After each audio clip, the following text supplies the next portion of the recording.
del Dakar sin duda es uno de los máximos símbolos de identidad histórica y cultural que tiene Mercedes. Es justamente una calera construida en 1722. Todavía no está muy claro por parte de quién. Sí figuran los documentos por un lego Recoleto. Es del año 1722. ¿Por qué decimos calera real? Sencillamente porque era en la época española y el periodo corresponde a la época anterior a la fundación de Mercedes. O sea que estamos hablando de 66 años antes de la fundación de Mercedes. Es una fundación anterior a la fundación de Montevideo. Fue un centro regional de producción, porque el producto que salía de aquí, la cal que salía de aquí, iba a parar a Buenos Aires fundamentalmente, y sobre todo el volumen de cal que podía producir esta calera era muy alto para los requerimientos de pequeñas poblaciones. Y que se mandaba cal también para Buenos Aires, porque, debemos decirlo y recordarlo, que en esa época nosotros formamos parte de lo que después fue el Virreinato del Río de la Plata. Desde el primer momento estuvo ligada a Santo Domingo de Soriano como capital de lo que era esta zona del territorio. La industria, la agricultura y la ganadería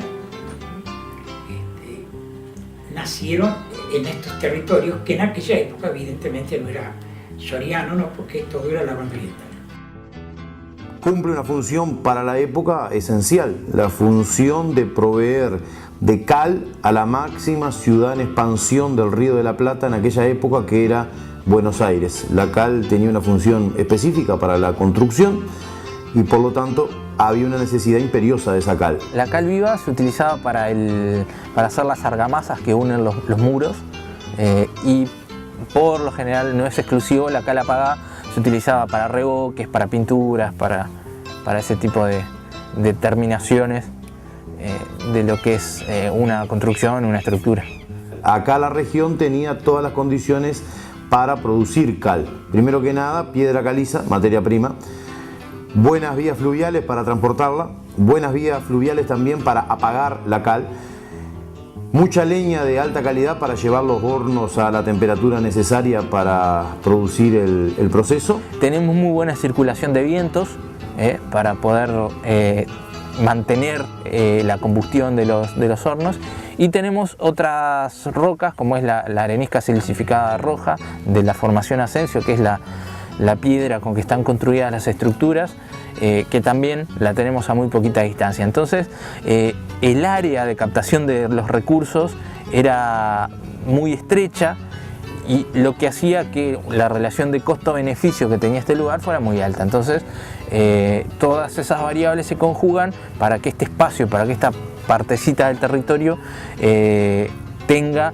las condiciones ideales para montar un complejo industrial de este tipo.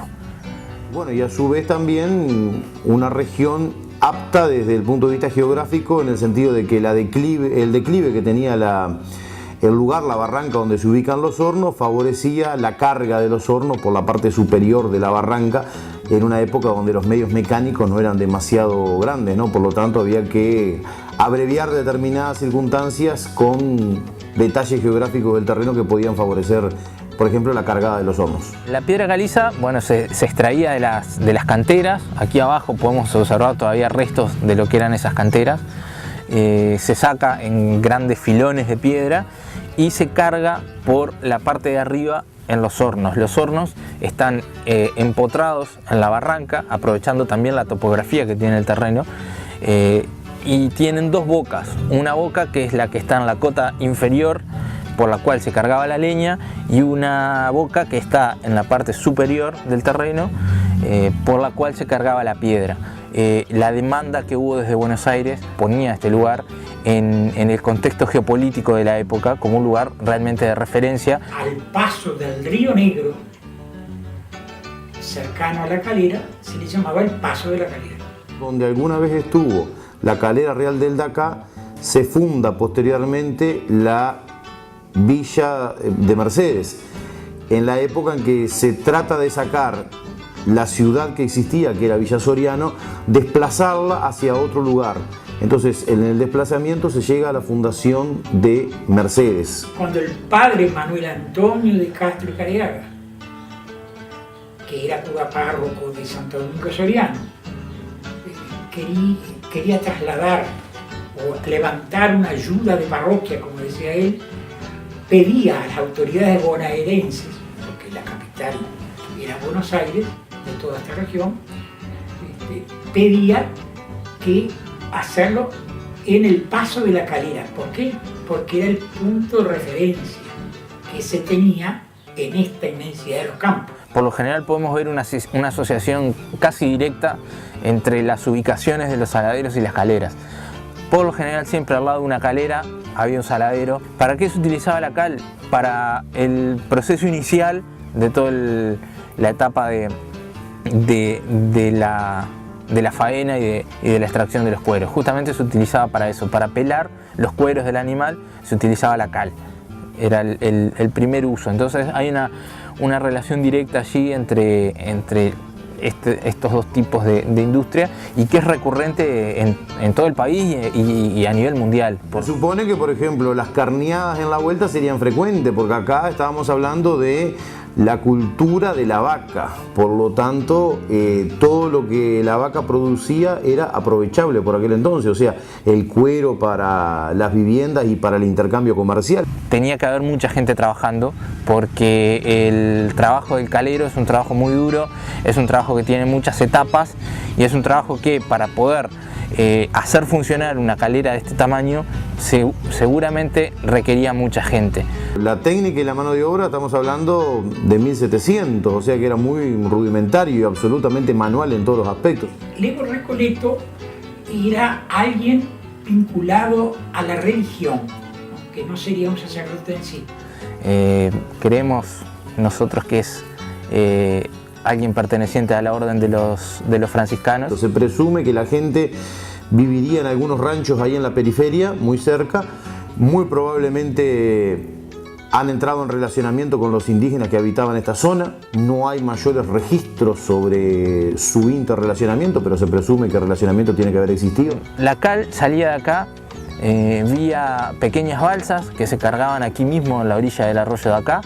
Estamos a pocos metros de lo que es el Río Negro, entonces salía por el arroyo en balsas que seguramente tomaban el Río Negro y iban hasta Santo Domingo Soriano.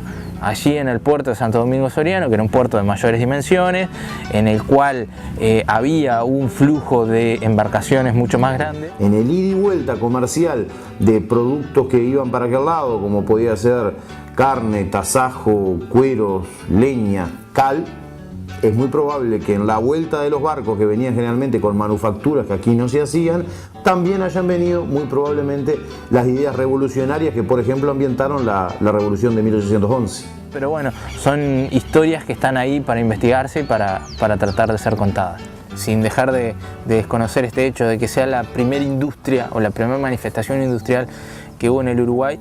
Creo que hay algunos valores más atrás de eso que realmente reflejan lo patrimonial de este lugar.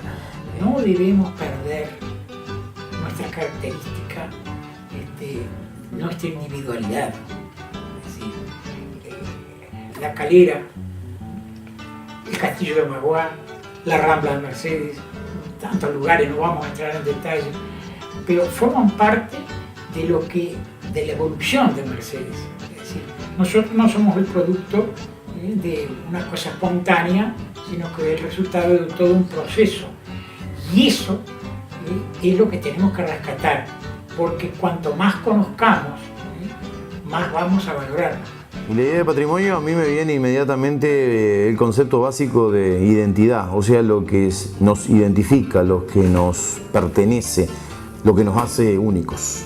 Identidad. El patrimonio es el legado histórico, social, cultural que ha pervivido desde las generaciones pasadas, que nos continúa hoy y sobre todo que es necesario para nosotros preservar para las generaciones futuras. Y eso creo que son valores que nos hacen a nosotros como comunidad Y cuando una comunidad es capaz de reconocer ese pasado y puede reconocerse a sí mismo en esas manifestaciones, es cuando esa comunidad siente orgullo de lo que es.